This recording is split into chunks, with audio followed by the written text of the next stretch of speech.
খোদ আমেরিকার ক্ষমতার অলিন্দ ওয়াশিংটন ডিসিতে ডোনাল্ড ট্রাম্পের বুকের ওপর এক পারমাণবিক বোমার মতো আঘাত এনে পাশ হয়ে গেল এক ঐতিহাসিক এবং নজিরবিহীন বিল। মার্কিন ক্যাপিটল হিল বা সিনেটের ভেতরে মাত্র 50 থেকে 48 ভোটের এক চুলচেরা ব্যবধানে ট্রাম্পের যুদ্ধ করার ক্ষমতাকে চিরতরে সীমিত করতে পাশ হয়েছে ঐতিহাসিক ওয়ার পাওয়ার্স রেজুলেশন। সবচেয়ে হাড় কাঁপানো সত্য হলো, ট্রাম্পের এই ডানা সেটে দেওয়ার খেলায় বিরোধী দল ডেমোক্র্যাটদের সাথে গোপনে হাত মিলিয়েছেন খোদ ট্রাম্পের নিজের রিপাবলিকান পার্টির ওই 4 জন সিনেটর, যারা প্রকাশ্যে ভোটের মাঠে ট্রাম্পের মুখে সরাসরি লাথি মেরে বিলটির পক্ষে ভোট দিয়েছেন। এর মাধ্যমে মার্কিন কংগ্রেস ট্রাম্পকে ইরানের বিরুদ্ধে যে কোনো ধরনের একক সামরিক অ্যাকশন বা যুদ্ধ শুরু করার রাস্তা আইনগতভাবে বন্ধ করার চূড়ান্ত নির্দেশনা দিয়েছে। এই মারাত্মক পরাজয় এবং নিজের ঘরের মানুষের এই চরম বিশ্বাসঘাতকতায় খোদ ট্রাম্পের ক্ষমতার অহংকার ধূলিসাৎ হয়ে গেছে এবং তিনি মারাত্মক ক্ষিপ্ত হয়ে নিজের সোশ্যাল মিডিয়া ট্রুথ সোশ্যালে লাইভে এসে নিজের দলের ওই 4 জন সিনেটরকে রিপাবলিকান লুজার এবং বিরোধী দলকে কড়া ভাষায় গালিগালাজ করে ওয়াশিংটনের রাজনীতিতে আগুন জ্বালিয়ে দিয়েছেন। আপাত দৃষ্টিতে এটি ওয়াশিংটনের একটি অভ্যন্তরীণ রাজনৈতিক কোন্দল মনে হলেও এর গভীর ভূ রাজনৈতিক প্রভাব সরাসরি আছড়ে পড়েছে মধ্যপ্রাচ্যের বারুদের স্তূপে। এই পুরো রাজনৈতিক সমীকরণটির ভেতরে লুকিয়ে আছে আমেরিকার সংবিধান এবং ট্রাম্পের চিরস্থায়ী মনস্তাত্ত্বিক যুদ্ধ। আমেরিকার রাষ্ট্রীয় আইন এবং সংবিধানের আর্টিকেল 2 অনুযায়ী মার্কিন প্রেসিডেন্ট হলেন সশস্ত্র বাহিনীর প্রধান বা কমান্ডার ইন চিফ, কিন্তু সংবিধানের আর্টিকেল 1 অনুযায়ী খুব পরিষ্কারভাবে বলে দেওয়া হয়েছে কোনো দেশের বিরুদ্ধে আনুষ্ঠানিক যুদ্ধ ঘোষণা করার চূড়ান্ত আইনি ক্ষমতা বা সামরিক বাজেট পাশের ফাইন্যান্সিয়াল চাবি থাকে একমাত্র মার্কিন কংগ্রেসের হাতে।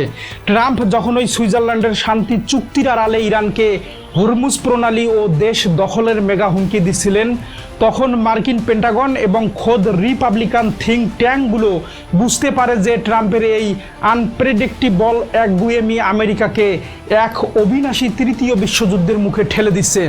আর ঠিক এই কারণেই ট্রাম্পের দলের ওই 4 জন দূরদর্শী সিনেটর বুঝতে পেরেছিলেন যে ইরান কোনো ইরাক বা আফগানিস্তান নয় যে চট করে বিমান হামলা করে জিতে যাওয়া যাবে, কারণ ইরানের রয়েছে অত্যাধুনিক আন্ডারগ্রাউন্ড মিসাইল সিটি এবং তাদের পেছনে রয়েছে চীন ও রাশিয়ার সরাসরি সামরিক, অর্থনৈতিক ও পারমাণবিক ব্যাকআপ।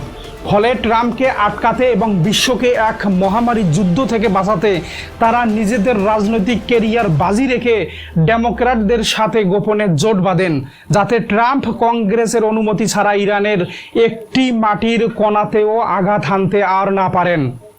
এই ঐতিহাসিক বিল পাশের ফলে ট্রাম্পের ইরান ডক্ট্রিন বা তেহরানকে স্তব্ধ করার পুরো রাজনৈতিক শক্তি এখন লাইফ সাপোর্টে চলে গিয়েছে। আন্তর্জাতিক কূটনীতিতে ট্রাম্পের সবচেয়ে বড় শক্তি ছিল তার ম্যাডম্যান থিওরি, অর্থাৎ বিশ্বকে এটা বিশ্বাস করানো যে তিনি যে কোনো মুহূর্তে যে কোনো দেশের ওপর সামরিক হামলা চালাতে পারেন। কিন্তু মার্কিন সিনেট এই ওয়ার পাওয়ার্স রেজুলেশন পাশ করে ট্রাম্পের সেই ভয়ঙ্কর অস্ত্রের ধার 1 সেকেন্ডে ভোঁতা করে দিয়েছে।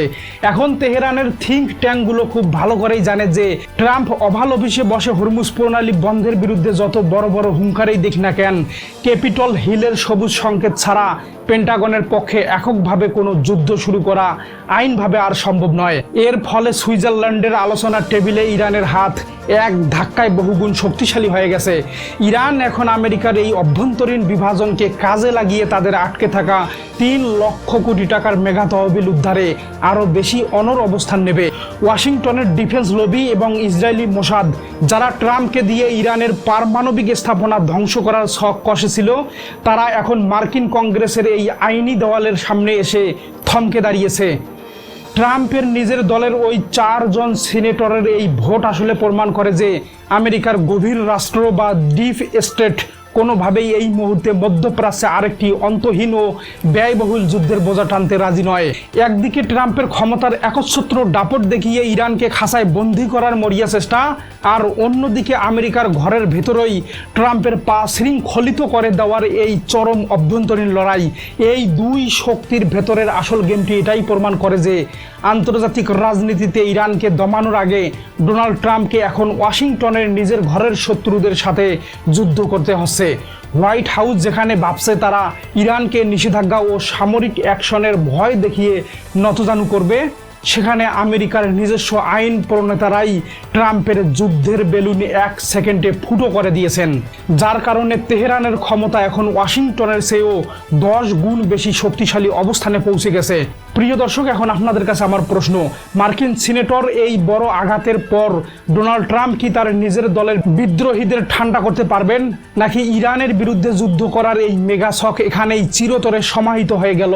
ক্যাপিটল হিলের এই ঐতিহাসিক ভোটের পর ট্রাম্প কি ওভাল অফিসের ক্ষমতা খাটিয়ে অন্য কোনো গোপন উপায়ে ইরানকে কাবু করার চেষ্টা করবেন, নাকি তেহরানই শেষ পর্যন্ত মধ্যপ্রাচ্যের একচ্ছত্র বিজয়ী হিসেবে আবির্ভূত হবে? আপনার কি মনে হয়?